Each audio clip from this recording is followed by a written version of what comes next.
Hello students, welcome to interconnecting physics. आज मैं आपको इस वीडियो में इलेक्ट्रोस्टैटिक्स ऑफ कंडक्टर के बारे में पढ़ाऊंगी, जिसमें हम देखेंगे कि जब हम किसी कंडक्टर को यूनिफॉर्म इलेक्ट्रिक फील्ड में रखते हैं तो उसकी क्या प्रॉपर्टीज हैं जो हमारे सामने आती हैं। और हम ये भी देखेंगे कि डाइलेक्ट्रिक्स क्या होती हैं। सो विदाउट वेस्टिंग टाइम आइए शुरू करते हैं। आप मुझे रेगुलर अपडेट्स के लिए नीचे दिए गए लिंक्स को भी फॉलो कर सकते हैं। तो इलेक्ट्रोस्टैटिक्स ऑफ कंडक्टर्स को पढ़ने से पहले हम एक बार फिर देख लेते हैं कि कंडक्टर्स क्या होते हैं, क्योंकि कंडक्टर्स और इंसुलेटर्स की इंट्रोडक्शन मैंने आपको first chapter that is electric charges and fields में भी करवाई थी। लेकिन एक बार हम फिर देख लेते हैं कि कंडक्टर्स क्या होते हैं। देखिए, वो मटेरियल जो कि अपने में से इलेक्ट्रिक चार्जेस को इजीली फ्लो होने देते हैं, the materials which allow the flow of electric charges pass through them easily. ठीक है, कि ऐसे मटेरियल जिनमें से जो इलेक्ट्रिक करंट है या इलेक्ट्रिक चार्जेस हैं, जैसे इलेक्ट्रॉन्स हैं, इलेक्ट्रिक चार्जेस, तो वो अपने में से पास होने देते हैं। ठीक है, when placed in external electrostatic field is called conductor. Basically देखिए, कंडक्टर में होता क्या है। कंडक्टर्स में large number of free electrons होते हैं। फ्री इलेक्ट्रॉन्स जो कि क्या करते हैं, they are free to move in the conductor. वो कंडक्टर में फ्रीली मूव कर सकते हैं। लेकिन एक बात आपने ध्यान देनी है, कंडक्टर में फ्रीली मूव कर सकते हैं, कंडक्टर के बाहर नहीं आ सकते हैं। ओनली कंडक्टर्स के अंदर वो फ्रीली मूव कर सकते हैं, लेकिन वो बाहर नहीं आ पाएंगे। बाहर आने के लिए फ्री नहीं है वो। अब देखिए, फ्री इलेक्ट्रॉन्स क्या होते हैं। देखिए, फ्री इलेक्ट्रॉन्स वो हैं जो कि आउटर मोस्ट ऑर्बिट में प्रेजेंट होते हैं। जैसे सपोज करिए हम कॉपर की बात कर लेते हैं। ठीक है, तो कॉपर में क्या होता है, 29 इसका एटॉमिक नंबर है। ठीक है, और इसकी जो हमारे पास लास्ट जो आउटर मोस्ट शेल में वो कॉन्फ़िगरेशन बनती है, दैट इज 4s1। अंदर जो भी बाहर क्या होता है, 4s1। ठीक है, तो ये जो 4s1 है, ये क्या है, आउटर मोस्ट इलेक्ट्रॉन, जो न्यूक्लियस से आउटर मोस्ट में प्रेजेंट है, आउटर मोस्ट में कहीं प्रेजेंट है। कॉपर की बात कर रहे हैं हम, जो कि ये जो इलेक्ट्रॉन है 4s1, it is the outer most electron which is present in the outer most orbit of the atom of the copper. ठीक है, और ये लूजली बाउंड होता है। क्यों? क्योंकि न्यूक्लियस से इसकी दूरी ज्यादा होती है, तो ये क्या होता है, लूजली बाउंड होता है। मतलब इसका इतना इफेक्ट नहीं होता न्यूक्लियस के साथ। लेकिन न्यूक्लियस के जो पास है, क्योंकि न्यूक्लियस क्या है, न्यूक्लियस में चार्ज कौन सा होता है, पॉजिटिव। ठीक है, अगर पॉजिटिव और नेगेटिव एक दूसरे को अट्रैक्ट करते हैं, पर ये जो चार्ज है 4s1, ये जो इलेक्ट्रॉन है, ये न्यूक्लियस से दूर है, इसलिए इनमें अट्रैक्शन कम होने के कारण हम इसको बोलते हैं कि ये क्या है, एक loosely bound electron.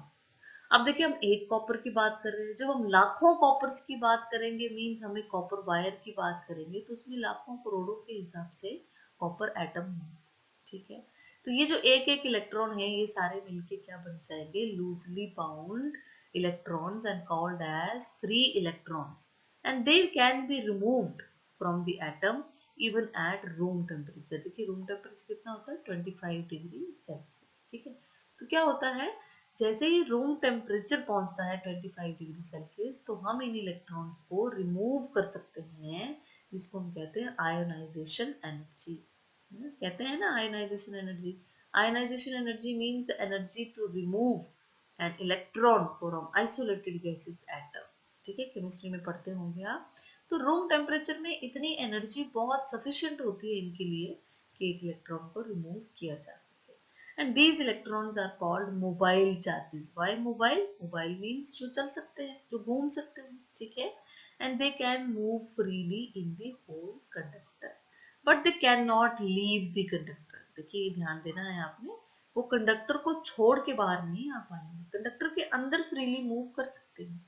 And under the influence of electric field क्या करेंगे, देखिए इलेक्ट्रॉन है ना, इलेक्ट्रॉन के पास होता है नेगेटिव चार्ज, हम इलेक्ट्रिक फील्ड लगाएंगे तो क्या फोर्स लगेगी, F equal to minus e into electric field.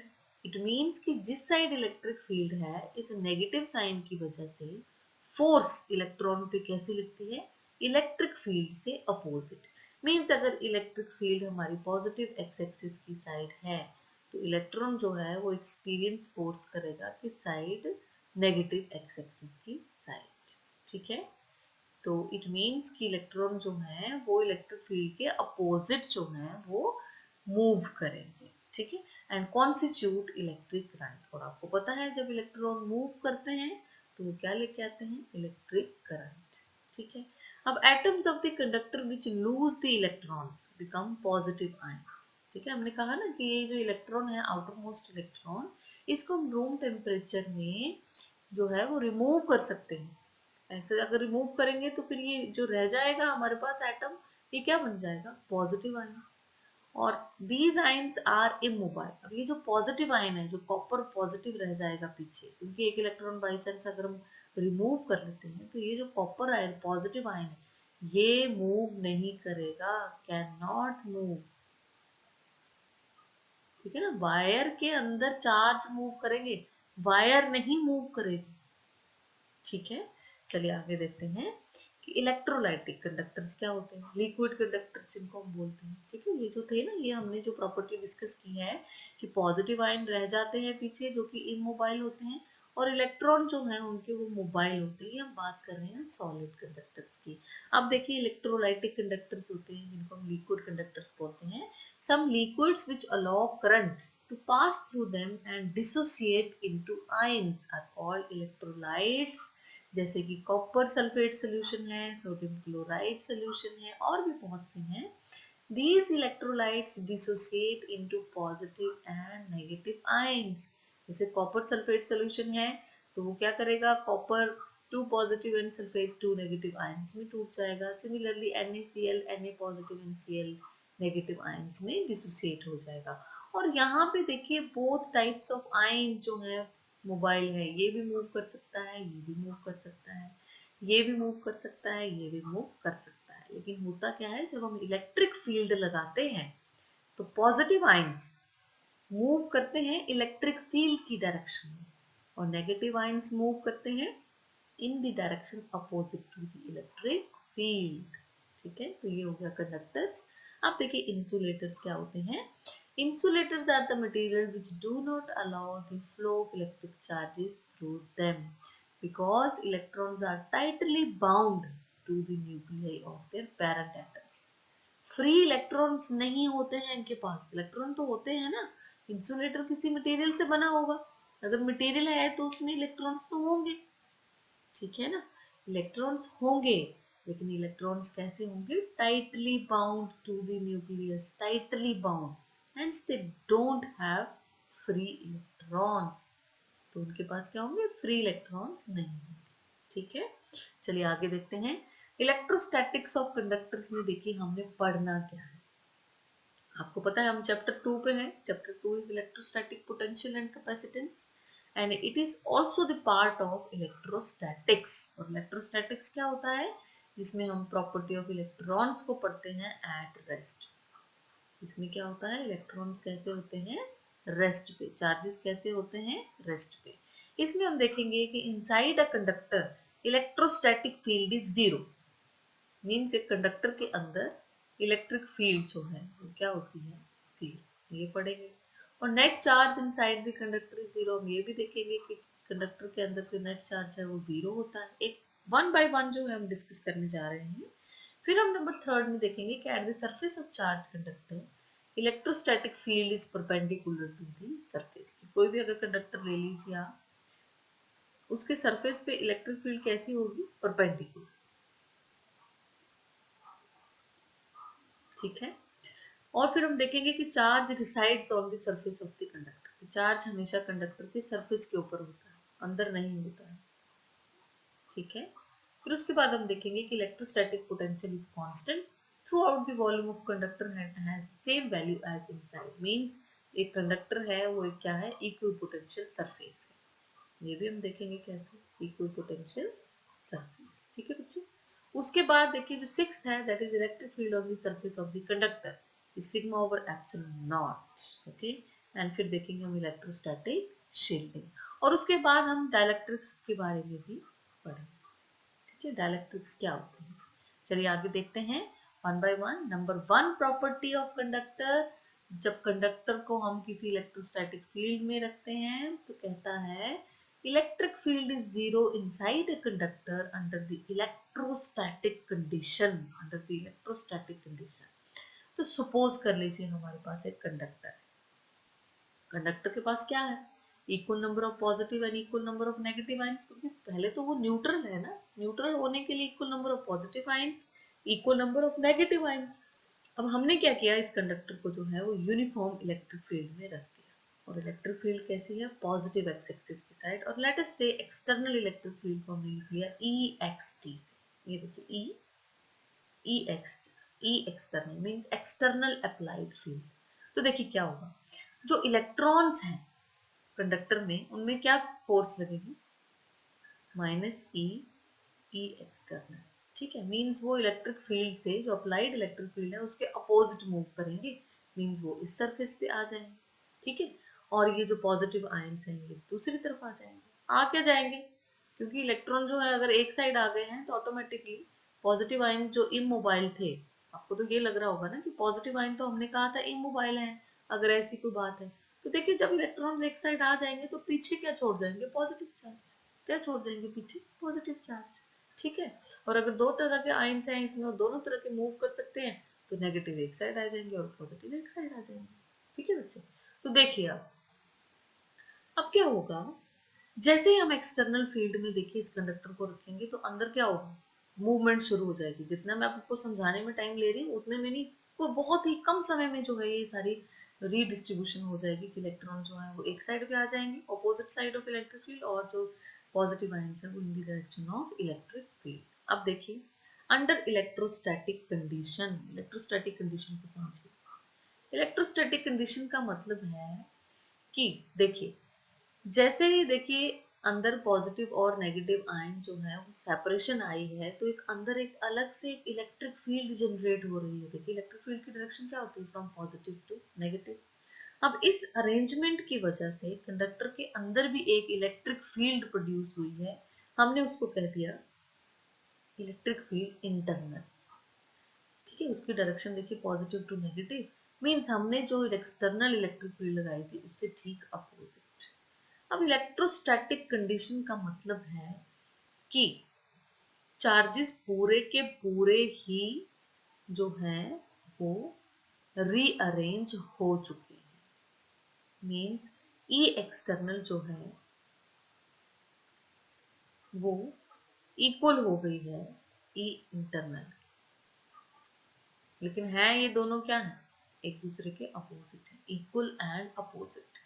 तो वो होगा आपको इलेक्ट्रोस्टैटिक कंडीशन। मींस अगर सपोज करिए एक्सटर्नल इलेक्ट्रिक फील्ड है 10 न्यूटन कूलम इनवर्स, तो इंटरनल भी क्या होगी 10 न्यूटन कूलम इनवर्स।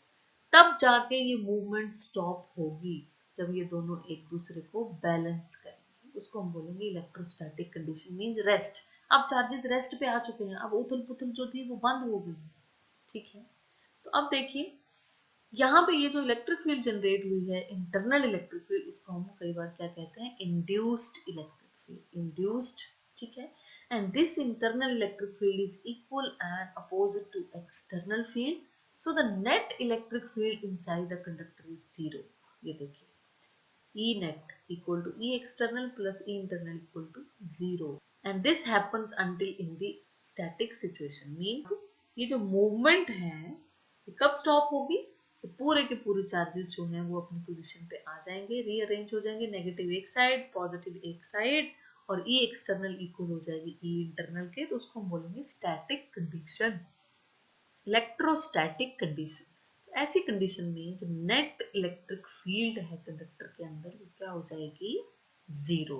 इसीलिए देखिए मैंने आपको चैप्टर 1 में भी जब इलेक्ट्रिक फील्ड लाइंस प्रॉपर्टी करवाई थी मैंने आपको, तो मैंने आपको कहा था कि electric field lines can not pass through a conductor, और मैंने कहा था कि जब ये सिचुएशन आएगी कभी तो मैं आपको दोबारा से रिपीट करवाऊंगी कि इलेक्ट्रोस्टैटिक फील्ड जो है वो कंडक्टर के अंदर से पास नहीं हो सकती। क्यों नहीं हो सकती हैं, क्योंकि कंडक्टर के अंदर नेट इलेक्ट्रिक फील्ड क्या होती है, जीरो होती है, क्योंकि जो इंड्यूस होती है इलेक्ट्रिक फील्ड वो एक्सटर्नल इलेक्ट्रिक फील्ड के इक्वल एंड अपोजिट होती है अंडर इलेक्ट्रोस्टैटिक कंडीशन। तो देखिए हमारी जो फाइनल डायग्राम देखिए कैसी बनेगी, इलेक्ट्रिक फील्ड लाइंस अंदर से पास नहीं होंगी, ये देखिए नहीं हो रही है ना, नेगेटिव पे टर्मिनेट हो रही है, ठीक है, पॉजिटिव से शुरू हो रही है, ऐसा ही कुछ लग रहा है, ठीक है।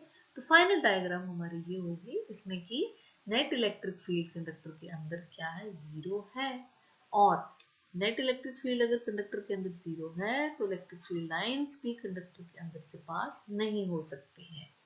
चलिए आगे देखिए, नंबर 2 प्रॉपर्टी है, बहुत इंपॉर्टेंट प्रॉपर्टी, पहले भी बहुत इंपॉर्टेंट थी, अब देखिए वहीं से हम सेकंड प्रॉपर्टी निकालेंगे कि net charge inside a conductor is zero और volume charge density inside a conductor is zero. अब देखिए सपोज करिए इस बार हमने एक कंडक्टर जो है वो स्फेयर की फॉर्म में ले लिया, ठीक है। अब देखिए चाहे ये सॉलिड है चाहे ये हॉलो है, कोई भी हो, इलेक्ट्रिक फील्ड अंदर क्या होगी, जीरो, क्योंकि जैसे ही हम इलेक्ट्रिक फील्ड लगाएंगे नेगेटिव चार्जेस एक साइड, इलेक्ट्रॉन्स एक साइड और पॉजिटिव जो है वो एक साइड, ठीक है। तो हमारी जो इलेक्ट्रिक फील्ड लाइंस है वो अंदर से पास नहीं होंगी, ठीक है। तो चलिए गॉस थ्योरम लगाते हैं। सपोज करिए अंदर हमने कोई गॉसियन सरफेस ले लिया, तो गॉसियन सरफेस पे हमने गॉस थ्योरम लगा दिया, which is closed integration of E dot ds vector, ठीक है, equal to q over epsilon. What is q? q is the charge enclosed by the Gaussian surface. q is the charge enclosed by the Gaussian surface.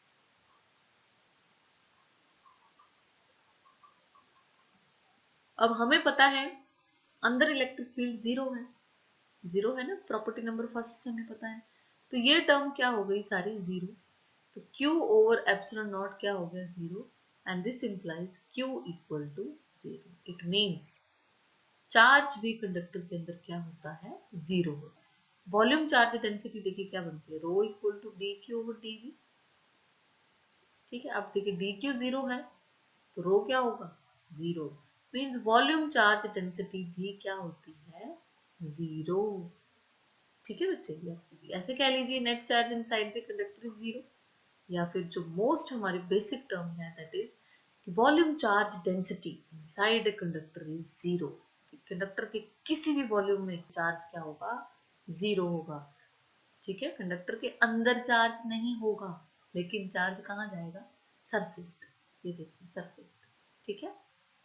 अब देखिए charge resides always on the surface of the conductor. यहाँ तो देखिए हमने neutral की बात की थी ना, कि न्यूट्रल था मतलब कंडक्टर, उसमें equal number of positive ion equal number of negative ion. अब देखिए बात करते हैं, सपोज करिए हमने किसी कंडक्टर को पॉजिटिव चार्ज दिया, एक्सेस ऑफ पॉजिटिव चार्ज दिया, ठीक है। तो देखिए अब क्या होगा, सपोज करिए हमने एक सॉलिड स्फीयर ले लिया है, सॉलिड कंडक्टर ले लिया है हमने, ठीक है, और हमने उसमें चार्ज भरा है। सपोज करिए एक इंजेक्शन से हमने चार्ज भरा है, एक इंजेक्शन, सपोज कर लीजिए, वैसे ऐसा होता नहीं है, सपोज कर लेते हैं, ठीक है।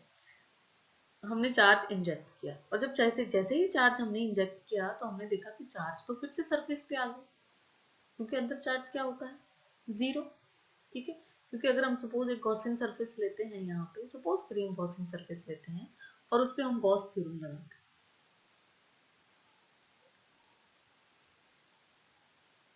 ठीक है। अब electric field inside the conductor is zero, तो क्यू क्या हो जाएगा, जीरो, क्यू क्या हो गया, जीरो। इट मीन्स अंदर चार्ज जितना भी हम चार्ज दे रहे हैं अंदर आ रहा है जीरो, तो चार्ज जा कहाँ रहा है, सरफेस पे, समझ रहे हैं ना। जब भी हम चार्ज इंजेक्ट कर रहे हैं अंदर, चाहे पॉजिटिव है चाहे नेगेटिव है, चलो इस पर मान लेते हैं कि हमने पॉजिटिव दिया है, जैसे ही हम गॉस थ्योरम लगा रहे हैं, चाहे हम गॉसियन सरफेस यहाँ ले लें, चाहे हम थोड़ा सा यहाँ करके ले लें, चाहे हम यहाँ करके ले लें, तो क्योंकि कंडक्टर के अंदर इलेक्ट्रिक फील्ड जीरो है, तो जैसे ही हम गॉस थ्योरम लगा रहे हैं चार्ज भी क्या आ रहा है, जीरो।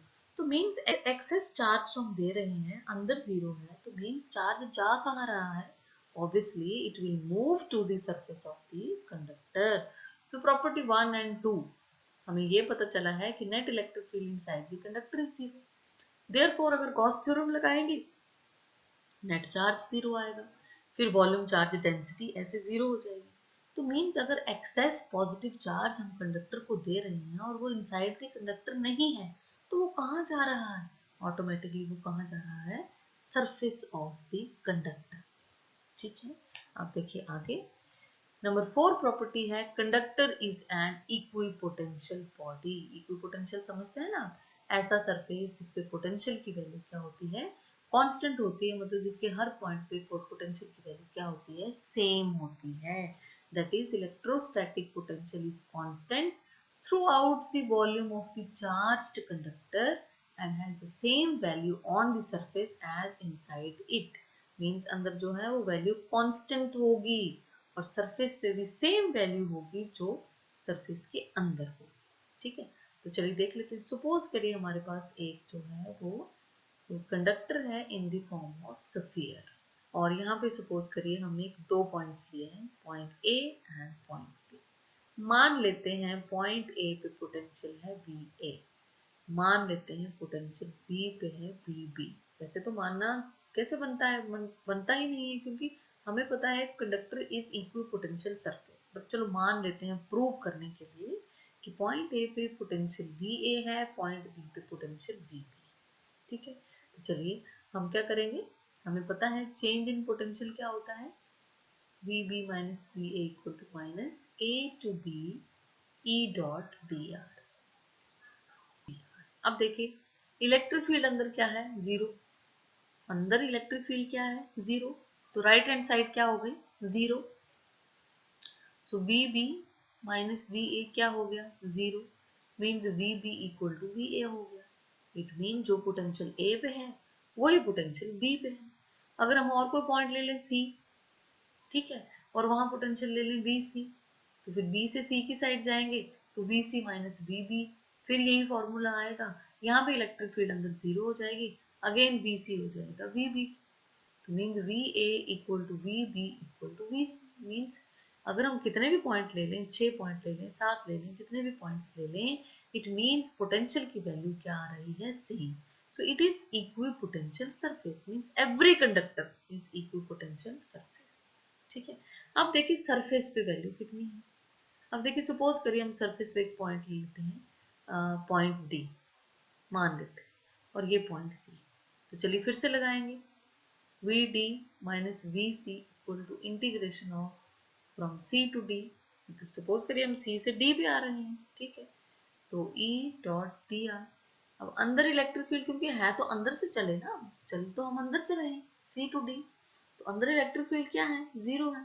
तो again V D equal to V C, mean जो पोटेंशियल अंदर है वही पोटेंशियल बाहर है। तो वही तो ये कह रहा है, electrostatic is potential, sorry, electrostatic potential is constant throughout the volume of the charged conductor and has the same value on the surface as inside it। मतलब जो अंदर है वैल्यू वही क्या है, सरफेस पे। ठीक है, अब देखिए इसके बाद जो नेक्स्ट प्रॉपर्टी है वो भी यहीं से निकलती है। देखिए कि electric field is always perpendicular to the conductor, क्योंकि हमने इक्विपोटेंशियल सरफेस की प्रॉपर्टीज में पढ़ा था कि जो इलेक्ट्रिक फील्ड है वो हमेशा परपेंडिकुलर होती है इक्विपोटेंशियल सरफेस। तो इस बार प्रॉपर्टी है कि इलेक्ट्रिक फील्ड हमेशा, क्योंकि इलेक्ट्रिक फील्ड अंदर जीरो है, इलेक्ट्रिक फील्ड कहाँ है, सरफेस पे, तो सरफेस पे क्या है, इलेक्ट्रिक फील्ड परपेंडिकुलर है।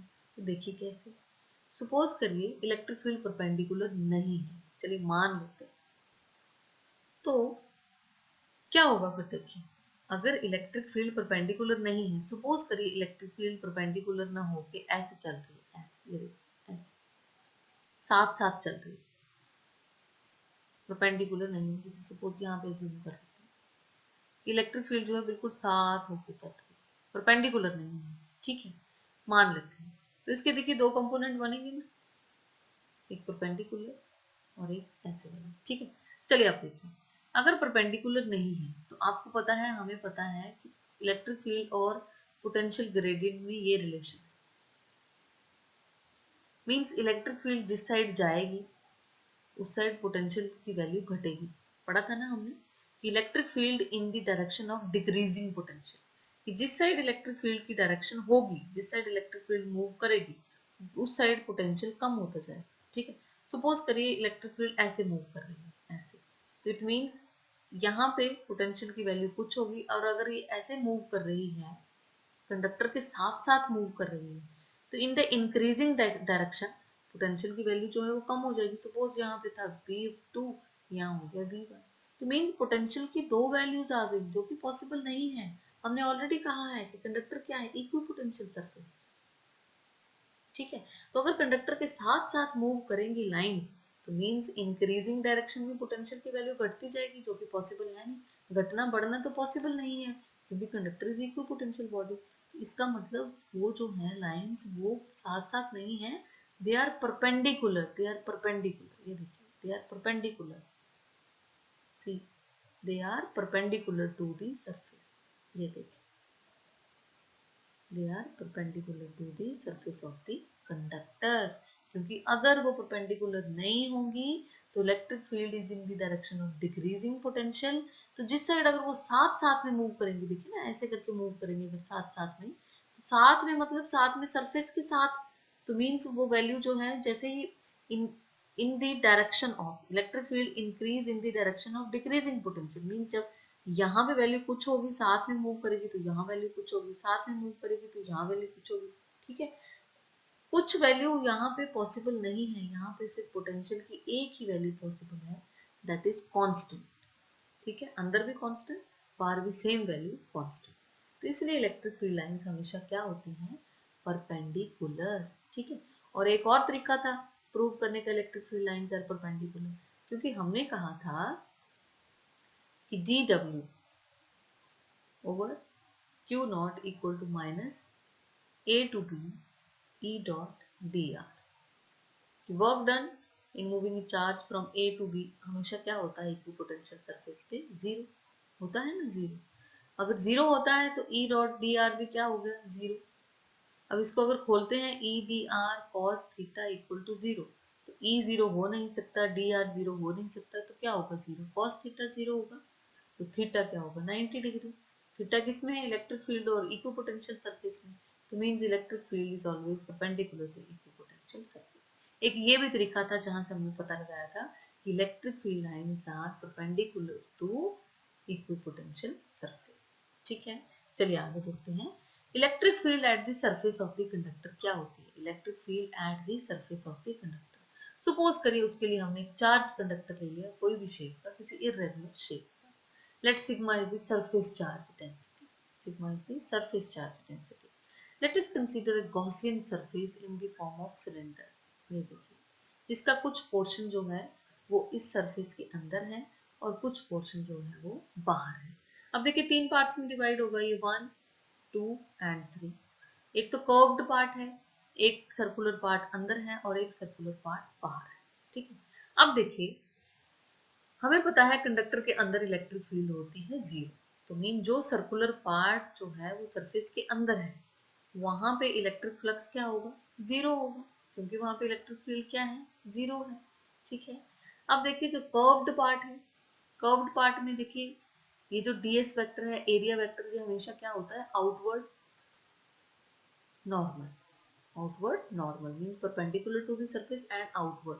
तो आउटवर्ड क्या है, ऐसे तो जा नहीं सकता। आउटवर्ड मींस इलेक्ट्रिक फील्ड की डायरेक्शन तो हमारे पास एक ही है, सपोज करिए इलेक्ट्रिक फील्ड की डायरेक्शन इस बार ये है, तो सरफेस कैसे होगा, ऐसे हो नहीं सकता क्योंकि अंदर की साइड हो नहीं सकता। ठीक है, अगर तो आपकी साइड आ रहा है means perpendicular to the surface outward, उसमें एंगल कितना होगा, जैसे सपोज करिए ऐसे है, आउटवर्ड है तो एंगल कितना हो जाएगा, 90 डिग्री। तो इलेक्ट्रिक फील्ड और ds वेक्टर में अगर एंगल 90 डिग्री है तो E डॉट ds क्या हो जाएगा, जीरो। तो यहाँ से भी फ्लक्स हम मानते हैं कितना हो जाएगा, जीरो। तो सिर्फ हमारे पास एक सरफेस रहा है जिसमें E और ds वेक्टर क्या है, पैरेलल है। तो मींस यहाँ पे हम गॉस लॉ लगाएंगे, that is close integration of E ds cos 0 is 1 equal to q over epsilon naught. और ये मान लीजिए कि सरफेस का जो हमने इंटीग्रेशन है वो लिया है ds। ठीक है, और q equal to sigma ds, because sigma equal to q over ds, तो q क्या हो गया, सिग्मा इंटू ds। ठीक है, तो ds cancels out with ds। Surface पे कितनी वैल्यू आई है इलेक्ट्रिक फील्ड की, सिग्मा ओवर एप्सिलॉन नॉट। एक बात आपने और ध्यान देनी है, अगर तो सिग्मा नेगेटिव है, ठीक है, मींस लेस देन जीरो है, then electric field will be normal inward. क्या होगी, electric field will be normal inward. अगर सिग्मा पॉजिटिव है तो electric field will be outward. ठीक है, ये तो हमें पता है ना कि अगर नेगेटिव चार्जेस हैं तो इलेक्ट्रिक फील्ड लाइंस कैसी होंगी, toward the charge, terminate on charge, और अगर पॉजिटिव चार्ज है तो electric field will be away from the charge. ठीक है, और अगर वेक्टर फॉर्म में लिखा जाए तो इसको electric field vector equal to sigma over epsilon naught n cap, where n cap is the unit vector normal to the surface of the conductor. ठीक है, अब ये प्रॉपर्टीज हैं, ये जो electric field on the surface of conductor sigma over epsilon naught, ये आगे use होंगी। ठीक है, चलिए आगे देखिए इलेक्ट्रोस्टैटिक शील्डिंग, बहुत ही इंपॉर्टेंट प्रॉपर्टी है कंडक्टर की। और ये जो हम प्रॉपर्टीज जो कंसीडर कर रहे हैं, डिस्कस कर रहे हैं, कब डिस्कस कर रहे हैं, जब हमने किसी कंडक्टर पे इलेक्ट्रिक फील्ड लगा रही है, जो यूनिफॉर्म इलेक्ट्रिक फील्ड लगा रखी है। ठीक है, the method of protecting a certain region from the effect of external electric field is called electrostatic shielding। electrostatic shielding देखिए, शील्ड करना, किसी चीज को बचाना, तो है क्या कि हमने किसी सर्टन रीजन को, किसी क्षेत्र को, किसी जगह को इलेक्ट्रिक फील्ड से बचाना है, उसको हम बोलते हैं इलेक्ट्रोस्टैटिक शील्डिंग। सपोज कर लीजिए हमने कंडक्टर ले लिया, ठीक है, और उसके अंदर एक कैविटी है। कैविटी मीन्स सपोज करिए यहाँ से हमने कंडक्टर का मटेरियल जो है वो निकाल लिया। ठीक है, अब देखिए हमें पता है जैसे हम इलेक्ट्रिक फील्ड लगाते हैं होता क्या है, नेगेटिव इलेक्ट्रॉन्स एक साइड और पॉजिटिव जो है वो एक साइड रह जाता है। इलेक्ट्रॉन्स हमेशा इलेक्ट्रिक फील्ड से अपोजिट मूव करते हैं और नेट इलेक्ट्रिक फील्ड अंदर क्या होती है, जीरो। अब देखिए अंदर नेट इलेक्ट्रिक फील्ड जीरो है, तो इट मीन्स कैविटी के अंदर भी इलेक्ट्रिक फील्ड क्या होगी, जीरो, क्योंकि कंडक्टर के अंदर इलेक्ट्रिक फील्ड जीरो है। तो कंडक्टर के अंदर आप कुछ भी रख दो, उस पर इलेक्ट्रिक फील्ड क्या होगी, जीरो। लेकिन इस साइड, इस बार तो कैविटी है, मतलब अंदर मटेरियल हमने निकाल लिया है, सपोज करिए इस तरीके से मान लेते हैं। ठीक है, तो cavity inside the conductor will not experience any force due to charges present on the surface of the conductor। ठीक है, and this is called electrostatic shielding। और ये जो concept है ये कहाँ यूज होता है, this concept is used to protect sensitive instruments from the effect of strong electrostatic field by enclosing these instruments in metallic cage। जैसे सपोज करिए कई बार थंडरिंग हो रही होती है, तो बहुत सेफ होता है कि हम किसी गाड़ी से अगर हम जा रहे हैं तो हम उस गाड़ी के अंदर ही बैठे। ठीक है, क्योंकि वो एक मेटेलिक केज बन जाता है, मेटल की बनी होती है ना गाड़ी। ठीक है, तो वो एक मेटेलिक केज बन जाता है, जैसे हम अंदर बैठते हैं तो अंदर इलेक्ट्रिक फील्ड क्या हो जाता है, जीरो। तो उस थंडरिंग से हमें कोई नुकसान नहीं होता है। तो इसी तरीके से घरों में जो इक्विपमेंट्स होते हैं उनको भी हम इलेक्ट्रोस्टैटिक शील्डिंग करते हैं, जिसको हम बोलते हैं अर्थ करते हैं, ग्राउंड करते हैं, ये होता है ग्राउंड का साइन। ठीक है, चलिए आगे देखते हैं डाइलेक्ट्रिक्स क्या होते हैं। देखिए कंडक्टर्स का तो हमने देख लिया क्या होते हैं, अब देखिए डाइलेक्ट्रिक्स क्या होते हैं। तो देखिए बच्चों, डाइलेक्ट्रिक्स जो है वो बेसिकली क्या होते हैं, non conducting substances having no free electrons. और सिंपल लैंग्वेज में हम कह सकते हैं कि डाइलेक्ट्रिक्स क्या है, इंसुलेटर्स। ठीक है, और behaviour of dielectric in external field हम देखते हैं कैसा है। देखिए कंडक्टर के केस में पहले हम एक बार फिर से रिवाइज कर लेते हैं कि कंडक्टर के केस में क्या था। हमने जब किसी कंडक्टर को इलेक्ट्रिक फील्ड में रखा तो क्या हुआ, due to external electric field अंदर रीडिस्ट्रीब्यूशन हो गया चार्जेस का, मींस इलेक्ट्रॉन्स के ऊपर जो फोर्स थी वो लगी थी माइनस ई एक्सटर्नल, मींस वो एक्सटर्नल इलेक्ट्रिक फील्ड के अपोजिट मूव किए, लेफ्ट सरफेस पे आ गए, और जो पॉजिटिव थे वो राइट सरफेस पे आ गए। और अंडर इलेक्ट्रोस्टैटिक कंडीशन, इलेक्ट्रोस्टैटिक्स पढ़ रहे हैं देखिए, कि जब चार्जेस जो है रेस्ट पे आ जाएंगे या फिर उथल पुथल बंद हो जाएगी तो नेट इलेक्ट्रिक फील्ड क्या हो जाएगी, जीरो, अंडर इलेक्ट्रोस्टैटिक कंडीशन। क्योंकि जब हम यूनिट 2 पढ़ेंगे करंट इलेक्ट्रिसिटी या थर्ड चैप्टर पढ़ेंगे करंट इलेक्ट्रिसिटी, तो उसमें जो है इलेक्ट्रिक फील्ड अंदर जीरो नहीं होगा, क्योंकि उसमें चार्जेस मूव करते हैं। ठीक है, यहाँ पे रेस्ट की बात कर रहे हैं हम, तो यहाँ पे नेट इलेक्ट्रिक फील्ड क्या होता है, जीरो, क्योंकि अंदर जो इलेक्ट्रिक फील्ड प्रोड्यूस हुआ है वो इक्वल एंड अपोजिट है एक्सटर्नल इलेक्ट्रिक फील्ड। अब बात करते हैं हम डाइलेक्ट्रिक्स की। अब देखिए डाइलेक्ट्रिक्स, डाइलेक्ट्रिक्स क्या है, एक इंसुलेटर्स, ठीक है, जिसमें फ्री इलेक्ट्रॉन्स नहीं है, लेकिन इलेक्ट्रॉन्स तो हैं अंदर। जैसे ही हम इलेक्ट्रिक फील्ड लगाएंगे तो क्या होगा, मॉलिक्यूल जो है अंदर उनमें नेगेटिव और पॉजिटिव आयन स्ट्रेच हो जाएगा। देखिए पॉजिटिव एक साइड और negative opposite to the electric field. Free movement possible नहीं है यहाँ पे, charges are not free to move, but external electric field induces dipole movement. कैसे dipole movement? By stretching the molecules of the dielectric, क्योंकि molecule stretch हो गए, देखिए positive एक साइड, नेगेटिव एक साइड, मतलब वही वाली बात कि नेगेटिव इलेक्ट्रॉन एक साइड मूव हो गए और पॉजिटिव चार्ज एक साइड रह गए। तो देखिए हमें क्या पता है डाइपोल क्या होता है? Dipole is arrangement of equal and opposite charge separated by some distance। तो यहाँ पर भी देखिए ऐसा हो रहा है, डाइपोल्स बन रहे हैं, तो मीन्स डाइपोल मोमेंट आएगा हर मॉलिक्यूल का। So net charge of these stretch molecules will create dipole moment produces an electric field. अब देखिए यहाँ पे भी एक इलेक्ट्रिक फील्ड प्रोड्यूस होगा फ्रॉम पॉजिटिव टू नेगेटिव। लेकिन ये जो इंटरनल इलेक्ट्रिक फील्ड है डाइलेक्ट्रिक और कंडक्टर में, देखिए फर्क क्या है। ये जो इंटरनल इलेक्ट्रिक फील्ड है ये कंडक्टर के केस में ठीक इक्वल एंड अपोजिट था, पर यहाँ पे ये इक्वल एंड अपोजिट नहीं होगा एक्सटर्नल फील्ड की, मींस नेट इलेक्ट्रिक फील्ड अंदर जीरो नहीं होगी। यही फर्क है डाइलेक्ट्रिक और कंडक्टर, ठीक है। The net charge of these stretched molecules create dipole moment producing internal electric field that will oppose the external field। oppose करेगी, but क्या होगा? It will reduce the effect of external field। reduce हो जाएगा इसका effect, but zero नहीं होगी field, कम हो जाएगी ना। देखिए इसमें से ऑब्वियसली ये अपोजिट है, अगर ये 10 न्यूटन कूलम इनवर्स है तो मान लीजिए ये 6 न्यूटन कूलम इनवर्स है, तो ऑटोमेटिकली 4 का डिफरेंस रहेगा, रिड्यूस हो जाएगी, बट जीरो नहीं होगी। यही फर्क है कंडक्टर और डाइलेक्ट्रिक्स में जब हम उनको इलेक्ट्रिक फील्ड में रखते हैं। So let us understand this concept, ठीक है। चलिए अब देखिए हमारे पास डाइलेक्ट्रिक्स हैं, डाइलेक्ट्रिक्स जो है वो इंसुलेटर्स हैं, इंसुलेटर्स हैं पोलर भी हो सकते हैं, नॉन पोलर भी हो सकते हैं। तो let us discuss what is polar molecule. ये मैंने आपको पहले ही पढ़ाया है, लेकिन एक बार फिर से इसको रिपीट कर लेते हैं। तो देखिए polar molecule is one in which centre of positive and negative charge are separated, कि जिसमें पोलर मॉलिक्यूल वो होता है इसमें नेगेटिव चार्ज और पॉजिटिव चार्ज जो है वो सेपरेशन होती है, मींस वो किसी डिस्टेंस के ऊपर होते हैं, मीन नेगेटिव और पॉजिटिव आयन में कुछ डिस्टेंस होता है। Even there is no electric field, अगर हमने इलेक्ट्रिक फील्ड नहीं भी लगाई है तब भी नेगेटिव और पॉजिटिव चार्ज क्या है, थोड़े स्ट्रेच होते हैं। Such molecules have permanent dipole moment, और उनके पास क्या होता है, एक डाइपोल मोमेंट होता है। देखिए डाइपोल मोमेंट होता क्या है, P equal to q into two है, कोई भी चार्ज उसका magnitude and multiply with distance, और अगर चार्ज स्ट्रेच्ड है तो ऑटोमेटिकली डाइपोल मोमेंट भी होगा। एग्जाम्पल है पोलर मॉलिक्यूल के वाटर मॉलिक्यूल और HCl मॉलिक्यूल, ठीक है।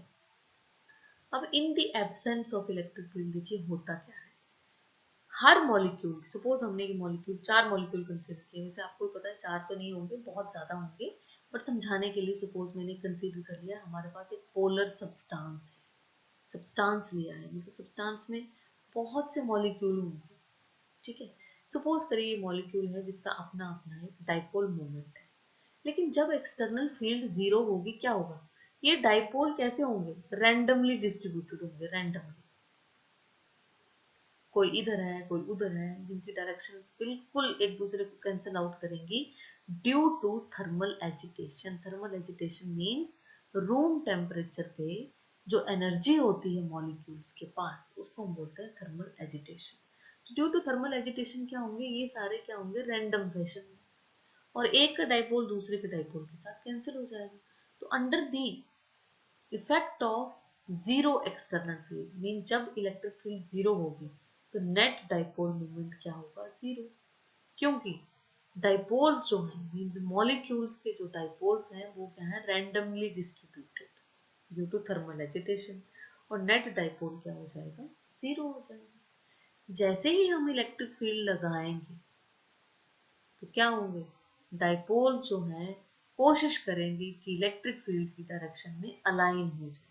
चलिए हमने यहाँ पे सपोज कर लिया है कि ये जो डाइपोल्स हैं ये सारे के सारे जो है वो इन the direction of electric field align हो गए, मीन इलेक्ट्रिक फील्ड की डायरेक्शन में आ गए, तो ऑटोमेटिकली अब क्या होगा, इलेक्ट्रिक डाइपोल मोमेंट ऐड होगा और इस सब्सटेंस के पास कुछ डाइपोल मोमेंट रहेगा,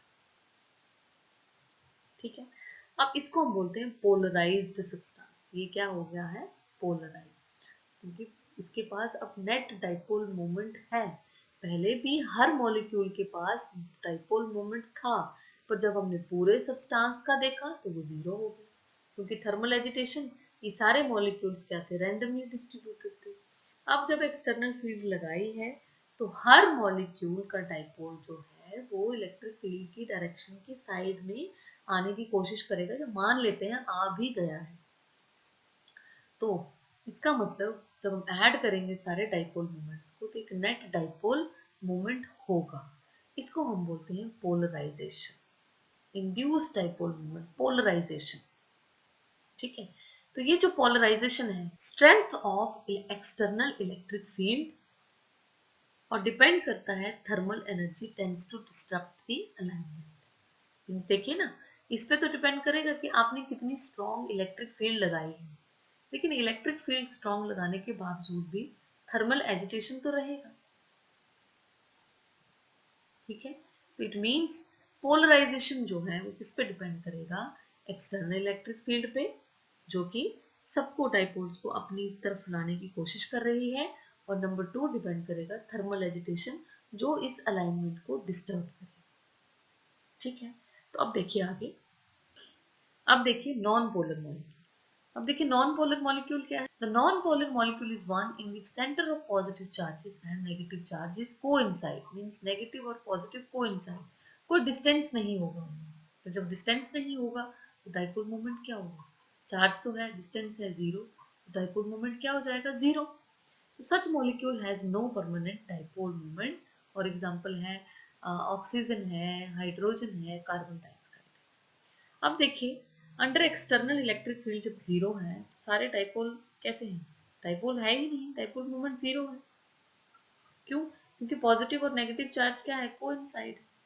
लेकिन जैसे ही हम इलेक्ट्रिक फील्ड लगाएंगे क्या होगा, नेगेटिव चार्ज जो है और पॉजिटिव चार्ज वो स्ट्रेच होना शुरू हो जाएगा। ठीक है, the displacement of charges will stop and force acting due to electric dipole is balanced by the internal restoring force of the molecule। क्योंकि देखिए ना, पॉजिटिव और नेगेटिव चार्ज कोइंसाइड है।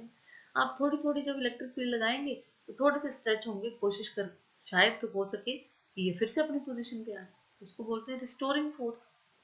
ठीक है, तो जैसे ही आपने एक्सटर्नल फील्ड लगाई, सपोज आपने धीरे धीरे बढ़ाई, यहाँ पे नेगेटिव आयंस और यहाँ पे जो पॉजिटिव आयंस थे वो क्या हो गए, स्ट्रेच हो गए। और ये स्ट्रेचिंग कब स्टॉप होगी, जब एक्सटर्नल इलेक्ट्रिक फील्ड बैलेंस कर लेगी रिस्टोरिंग फोर्स। ठीक है, आप देखिए यहाँ पे नॉन पोलर मॉलिक्यूल यहाँ पे स्ट्रेच हो चुका है। अब स्ट्रेच हो चुका है तो मीन्स पॉजिटिव और नेगेटिव आयंस में कुछ डिस्टेंस आ गया है बीच में। अब डिस्टेंस आ गया है तो मीन्स हर मॉलिक्यूल का अपना क्या होगा, डाइपोल मोमेंट होगा। सपोज इसका P1 है, इसका P2 है, एंड सो ऑन। तो फिर क्या होगा, अगर एक्सटर्नल इलेक्ट्रिक फील्ड लगाई है तो ये डाइपोल मोमेंट्स ऐड हो जाएंगे, तो मीन्स ये एक पोलर मॉलिक्यूल बन जाएगा। ठीक है, लेकिन कब तक पोलर रहेगा ये, जब तक एक्सटर्नल फील्ड आपने लगा रखी है। जैसे ही इलेक्ट्रिक फील्ड ऑफ करेंगे, फिर से पॉजिटिव और negative ion due to restoring force अपनी पोजीशन पे आएंगे और नेट डाइपोल मोमेंट क्या हो जाएगा, जीरो। ठीक है, तो ये था पोलर और नॉन पोलर डाइलेक्ट्रिक्स, जिसमें कि पोलर में क्या था कि ऑलरेडी हर मॉलिक्यूल के पास डाइपोल मोमेंट था, पर under the zero electric field वो डाइपोल मोमेंट कैंसिल हो रहा था। लेकिन जैसे हमने एक्सटर्नल फील्ड लगाई तो सब्सटेंस जो है वो पोलराइज हो गया, उसके पास नेट डाइपोल मोमेंट आ गया। लेकिन नॉन पोलर में हर मॉलिक्यूल के पास डाइपोल मोमेंट जीरो था। क्यों, क्योंकि पॉजिटिव और नेगेटिव चार्ज कोइंसाइड है। जैसे हमने एक्सटर्नल फील्ड लगाई, स्ट्रेचिंग आ गई पॉजिटिव और नेगेटिव आयंस में और सब्सटेंस पोलर बन गया। लेकिन कब तक, जब तक हमने एक्सटर्नल फील्ड लगाई है। ठीक है, तो अब देखिए वेदर मॉलिक्यूल इज पोलर और non polar. Dielectric develops electric dipole moment only in the presence of external electric field। Molecule polar हो चाहे नॉन पोलर हो, डायलेक्ट्रिक के पास इलेक्ट्रिक डाइपोल मोमेंट तभी होगा जब इलेक्ट्रिक फील्ड ऑन होगा। ठीक है ना, जैसे ही ऑफ करेंगे नॉन पोलर में क्या होगा, पॉजिटिव और नेगेटिव आयन कोइंसाइड कर जाएंगे, और पोलर में क्या होगा, फिर से रैंडम फैशन आएगा और कैंसिल हो जाएगा डाइपोल मोमेंट। ठीक है, so dipole moment per unit volume, देखिए dipole moment per unit volume is called polarization and is denoted by capital P vector. For linear isotropic dielectrics, देखिए linear isotropic dielectrics क्या होते हैं? When induced dipole moment is in the direction of electric field and induced dipole moment of different molecules added up, means linear isotropic का मतलब है कि जैसे हमने इलेक्ट्रिक फील्ड लगाई थी, देखिए तो क्या हुआ था, electric dipoles tend to align in the direction of electric field. तो लीनियर आइसोट्रोपिक का मतलब है कि सारे के सारे मॉलिक्यूल जो हैं वो इलेक्ट्रिक फील्ड की डायरेक्शन में आ चुके हैं, क्योंकि देखिए कुछ रह भी जाते हैं जो ऐसे रह जाते हैं, ऐसे नहीं आ पाते हैं पूरे तरीके से, डिपेंड करता है एक्सटर्नल इलेक्ट्रिक फील्ड की स्ट्रेंथ पे। लेकिन बाई चांस हम मान लेते हैं कि पूरे के पूरे ही अलाइन हो गए हैं, तो ऐसे अरेंजमेंट को हम बोलते हैं, ऐसे डायलेक्ट्रिक्स को हम बोलते हैं लीनियर आइसोट्रोपिक डायलेक्ट्रिक्स, कि जिसमें डाइपोल मोमेंट जो है वो ऐड हो जाता है और हमें ऐड करके एक नेट इलेक्ट्रिक डाइपोल मोमेंट मिलता है in the direction of electric field. For linear isotropic dielectrics polarization vector क्या होगा, chi E into electric field vector, ये है काई ई, ऐसे कहते हैं chi, okay. So it is chi e is constant characteristic of the dielectric and is called electric susceptibility of the dielectric medium. अब देखिए हम देखते हैं कि डायलेक्ट्रिक को जो हम इलेक्ट्रिक फील्ड में रखते हैं तो डिटेल में देखते हैं कि reduced value of electric field कैसे बनती है। अभी तक हमने देखिए पढ़ा है, लेकिन हम इसको फिर से एक बार सम अप कर लेते हैं कि सपोज करिए हमारे पास एक डायलेक्ट्रिक स्लैब है, हमने इसको यूनिफॉर्म इलेक्ट्रिक फील्ड में रखा है, ठीक है, और हमें पता है कि यूनिफॉर्म इलेक्ट्रिक फील्ड जैसे ही हम लगाएंगे तो स्ट्रेचिंग आ जाएगी मॉलिक्यूल्स। सपोज करिए ये स्ट्रेच्ड मॉलिक्यूल्स हैं हमारे पास, ठीक है। अब देखिए जैसे हम इलेक्ट्रिक फील्ड लगाएंगे तो यूनिफॉर्म इलेक्ट्रिक फील्ड की वजह से एक यूनिफॉर्म पोलराइजेशन भी डेवलप होगी, क्योंकि पोलराइज हो गया मॉलिक्यूल, स्ट्रेचिंग आ गई है, ठीक है, नेट डाइपोल मोमेंट है। Let us consider small volume delta we, suppose कर लीजिए हम इसमें कहीं स्मॉल वॉल्यूम डेल्टा वी ले लेते हैं, ठीक है, इस डाइलेक्ट्रिक स्लैब में। तो हमें पता है कि पोलराइजेशन क्या होती है, देखिए polarization, what is polarization, it is dipole moment, net dipole moment divided by volume. अब देखिए ना, पोलराइजेशन वेक्टर को हम कैपिटल बी से लिखते हैं, डाइपोल मोमेंट को स्मॉल बी से। डाइपोल मोमेंट क्या होगा, देखिए जो हमने छोटा सा वॉल्यूम लिया है वहां डाइपोल मोमेंट क्या होगा, क्रॉस मल्टीप्लाई करिए polarization vector into delta V को। अब देखिए ये जो डाइपोल मोमेंट हमने लिया है इस स्मॉल वॉल्यूम में, स्मॉल वॉल्यूम है लेकिन इसमें मॉलिक्यूल्स तो बहुत ज्यादा होंगे, जो नेट चार्ज होगा वो जीरो होगा, नेट डाइपोल मोमेंट होगा। देखिए ना डाइपोल क्या होता है, इक्वल एंड अपोजिट चार्ज, और हमने पढ़ा है डाइपोल का नेट चार्ज क्या होता है, जीरो। पर डाइपोल मोमेंट तो होता है ना, तो नेट चार्ज जीरो होगा कैसे, because positive charge of one dipole cancels out with the negative charge of the neighbouring dipole. ये देखिए सपोज करिए हम एक ये मॉलिक्यूल और ये मॉलिक्यूल कंसीडर करते हैं, एक डाइपोल ये है, एक डाइपोल ये, तो हर एक का पॉजिटिव चार्ज दूसरे के नेगेटिव चार्ज से कैंसिल आउट हो रहा है, ये देखिए, आगे भी देखिए, ये देखिए, तो इट मींस अंदर जितने भी positive charge of one dipole cancels out with negative charge of another dipole, ठीक है। Hence there will be surface charge density only at the left and right surface of the dielectric. It means कि जो charges हैं वो कहाँ आ जाएंगे, सिर्फ यही चार्ज बचेगा ना, negative on the left surface and positive on the right surface, क्योंकि आगे कैंसिल होने को है नहीं कुछ, और अंदर के जो हैं वो जो चार्ज हैं वो क्या हो जाएंगे, कैंसिल हो जाएंगे। इसलिए आप कोई भी वॉल्यूम एलिमेंट ले लीजिए, नेट चार्ज क्या होगा वहां पे, जीरो।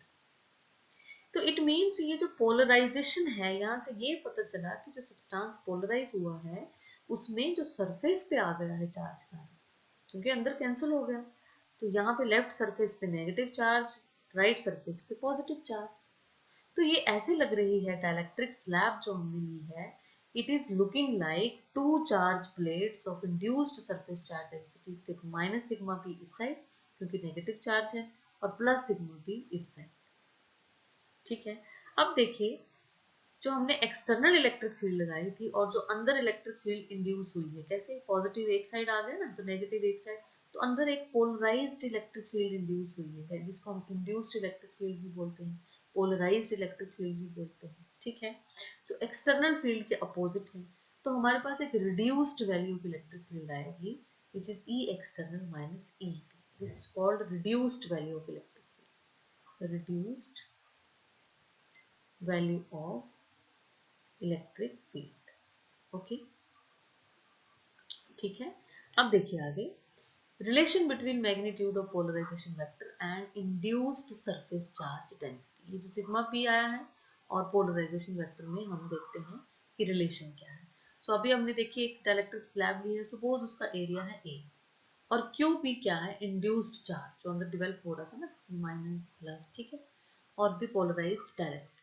लेट थिकनेस कितनी थी इसकी, डी। सपोज करिए ये जो थिकनेस था इसका पूरा, ये कितना था, डी, ठीक है। तो चलिए, अब हमें पता है dipole moment of the director क्या होगा। डाइपोल मोमेंट होता क्या है, आइदर चार्ज, कोई भी चार्ज ले लीजिए, ठीक है, और साथ में लेंथ। अब देखिए अंदर के चार्ज तो कैंसिल हो गए थे, चार्ज सिर्फ कहाँ पे आ गया था, सरफेस पे, माइनस माइनस यहाँ था और प्लस प्लस यहाँ था। टोटल है थिकनेस डी। तो कोई से भी चार्ज ले लीजिए इन दोनों में से, क्यू पी पोलराइज्ड चार्ज हुआ ना, ठीक है, और साथ में distance D, that is thickness of the slab. अब देखिए sigma B is the induced surface charge density. तो हमें पता है इंड्यूस्ड सरफेस चार्ज डेंसिटी होता क्या है, चार्ज डिवाइडेड बाय एरिया। तो चार्ज क्या बनेगा, surface charge density into area. Surface charge density कितना है, सिग्मा पी, और एरिया हमने माना है ए। तो अगर हम इसको यहाँ पुट करेंगे तो डाइपोल मोमेंट क्या बनेगा, sigma P A into T. अब according to definition of polarisation vector क्या होता है, polarisation is equal to dipole moment divided by the volume. Dipole moment क्या आ गया, sigma P A into D, volume क्या है, ए इंटू डी, ठीक है, समझ रहे हैं आप। तो ये कट गया, तो polarisation vector is equal to sigma P. It means polarisation vector और surface charge density, induced surface charge density में ये रिलेशन है। और अगर हम इसको ऐसे लिखेंगे, क्योंकि पोलराइजेशन एक वेक्टर क्वांटिटी है, P डॉट n कैप, तो n cap is the unit vector perpendicular to the surface of the dielectric. अब देखिए इलेक्ट्रिक ससेप्टिबिलिटी क्या होती है, इसको देखिए। In most of the dielectrics देखिए जो पोलराइजेशन वेक्टर है that is directly proportional to the strength of the electric field. Epsilon naught is the absolute permittivity of the free space, ठीक है। प्रोपोर्शनलिटी साइन हटाएंगे तो हमारे पास आएगा chi. This chi is the electric susceptibility of the dielectric. तो जब हम cross multiply करेंगे तो chi E equal to P vector divided by epsilon naught E. और यूनिट्स देखिए, पोलराइजेशन वेक्टर क्या होता है, देखिए dipole moment divided by volume. Dipole moment क्या है, charge into length, coulomb metre, ये हो गया मीटर क्यूब, 1 मीटर से 1 मीटर कट जाएगा, coulomb metre inverse square polarisation vector की। तो हमें यहाँ से पोलराइजेशन वेक्टर की यूनिट भी पता चल गई। एप्सिलॉन नॉट की हमें पता है, हमने यूनिट 1 में बहुत बार डिस्कस किया है, इलेक्ट्रिक फील्ड के न्यूटन कूलम इनवर्स। तो जब हम इन सबको सॉल्व करेंगे तो काई ई के यूनिट आएंगे 0, मींस काई ई इज यूनिटलेस, ठीक है, it is purely a number. अब देखिए डाइलेक्ट्रिक कांस्टेंट क्या होता है, it is the ratio of applied electric field. Suppose करिए हमारे पास कोई डाइलेक्ट्रिक है, अंदर तो चार्ज कैंसिल हो जाता है, चार्ज कहाँ आ जाता है, सरफेस पे, ठीक है। सपोज करिए हमने एक्सटर्नल इलेक्ट्रिक फील्ड लगाई है ई नॉट, और रिड्यूस्ड वैल्यू, क्योंकि अंदर इंड्यूस्ड होगी ना एक वैल्यू, आपको पता है अंदर भी एक इंड्यूस होगी इलेक्ट्रिक फील्ड की वैल्यू, जिसको हम पोलराइजिंग इलेक्ट्रिक फील्ड बोलते हैं। तो रिड्यूस्ड वैल्यू क्या होगी हमारे पास, ई नॉट माइनस ई पी। तो सपोज करिए ई क्या है, reduced value of electric field intensity है, तो के क्या होगा, dielectric constant, applied electric field divided by reduced value of electric field। अब हमें पता है अप्लाइड इलेक्ट्रिक फील्ड हमेशा reduced value of electric field से ज्यादा ही होगी, इट मींस के हमेशा ग्रेटर देन 1 ही होगा। It is purely a number again K, and it is called specific inductive capacity SIC of a medium. Relation between electric susceptibility and dielectric constant K. हमें पता है reduced value of electric field क्या है, E equal to E naught minus E P. हमने concept समझ लिया है, ठीक है। अब ई नॉट क्या है, E प्लस ई पी हो जाएगा, ठीक है।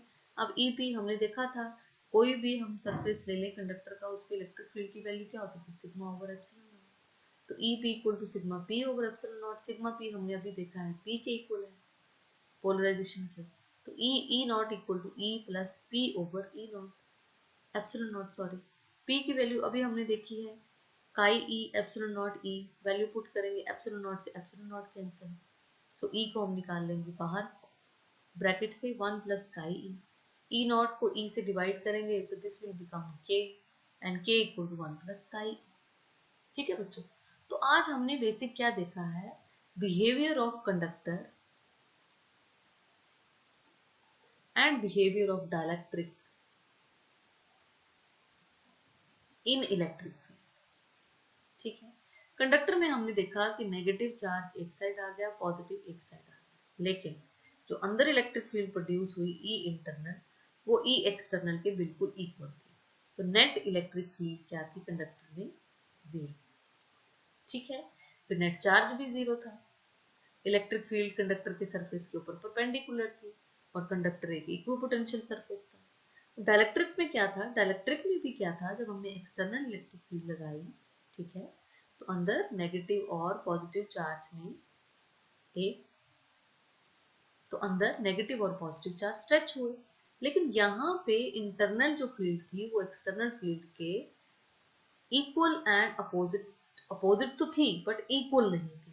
तो मीन्स यहाँ पे वैल्यू जो है इलेक्ट्रिक फील्ड की वो रिड्यूस हुई है, जीरो नहीं है अंदर, ये डिफरेंस था दोनों में। ठीक है बच्चों, तो ये था आज का video. Thank you very much. अगर आपको पीडीएफ नोट्स की जरूरत है आप मुझे कमेंट सेक्शन में लिख सकते हैं या फिर आप मुझे टेलीग्राम चैनल पे भी फॉलो कर सकते हैं। सो लाइक जरूर करिएगा, don't forget to share and subscribe. Stay happy, stay healthy.